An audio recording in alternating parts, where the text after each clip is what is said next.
Imagine, just for a second, finding a dusty, weathered note tucked away inside a strange vintage book. And it makes a promise that absolutely defies all logic and reason. It says, "This book will answer the questions you ask, but only when 4 hours have passed." Right? It's the kind of message that forces you to choose between your totally rational mind and, well, the impossible. It's a choice we all face when the universe throws something truly unexplainable our way. Welcome to today's Explainer, where we're going to trace one man's struggle with that exact choice. Okay, let's dive into this. We're looking at the incredibly peculiar case file of a man named Larry, who finds himself stepping right onto the edge of a fascinating rabbit hole. Over the course of just a single day, we're going to see how totally ordinary life collides head-on with what honestly appears to be undeniable magic. Section 1. A fresh, normal morning. Rationalizing the impossible.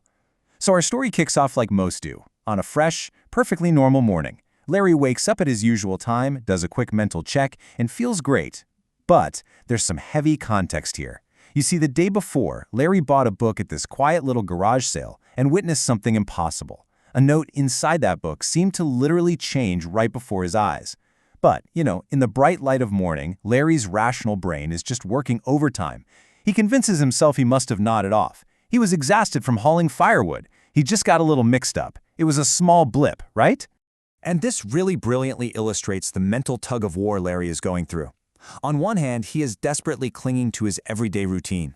He makes his coffee, sits at his laptop to check the news, logs onto his social media groups, which he playfully calls Fakebook, just to see what his old school buddies are up to. It is fiercely mundane. But on the other hand, those unexplained events from yesterday are just lurking there. The changing notes, the mysterious initial CR that were on that first piece of paper. He's trying so hard to push the impossible away by focusing entirely on his normal, boring routine. But the universe, it seems, has totally different plans.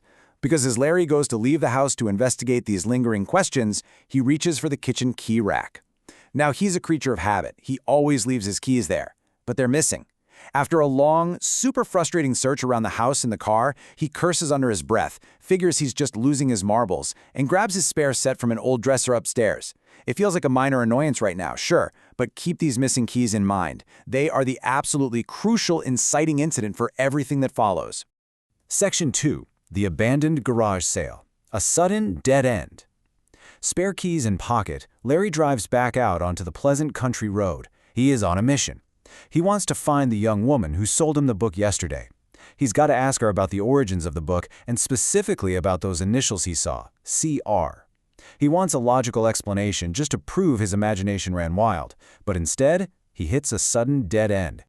The scene at the house is eerily deserted.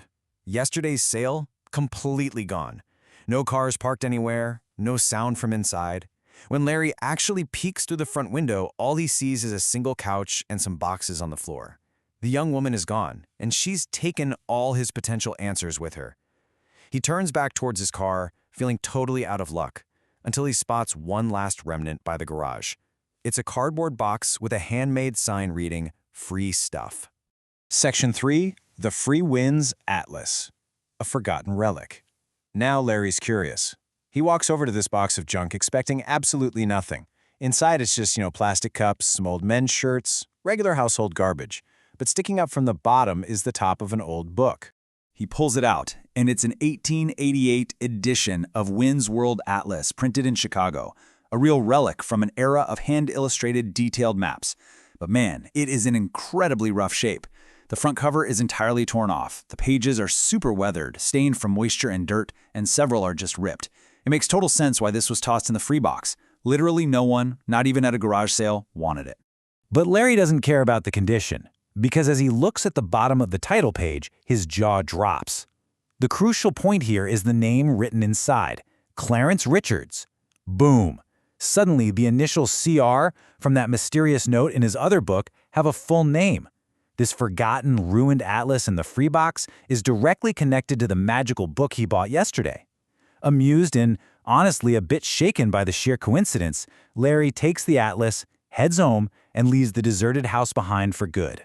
Section 4. Aunt Mary's 3 books. The Hidden Inscription. Back home, the whole atmosphere shifts. The morning light is streaming through his kitchen window, hitting the wooden table. Larry sits down, places the fragile, torn atlas in front of him, and starts a meticulous examination. He's thumbing through these beautiful, faded 19th century maps and advertisements, marveling at the history. And then, when he reaches the very last page, he makes a massive discovery. Tucked away at the back is a handwritten paragraph. It reads, "To whom it may concern, I am overjoyed to have received my 3 books from my Aunt Mary. She has always been so kind to me and seems to know the subjects that interest me the most. I want to record the fact that she gave me these books so she will always be remembered, and someday someone will read this message and know just a little bit about Mary Richards and the kind of wonderful lady she was, and right beneath it, the initials CR. Larry realizes he's holding an incredibly personal piece of history. But look really closely at what Clarence Richards wrote. My 3 books.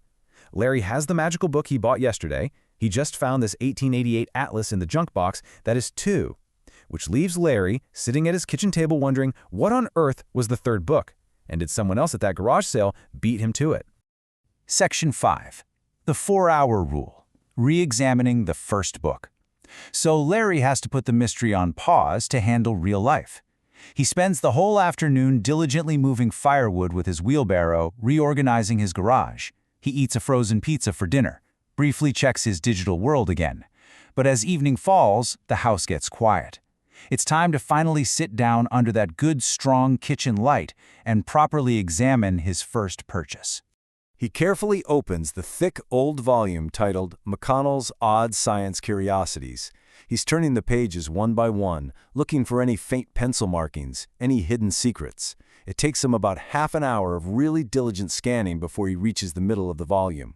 And there, tucked close to the spine, exactly where he left it, is the small weathered note.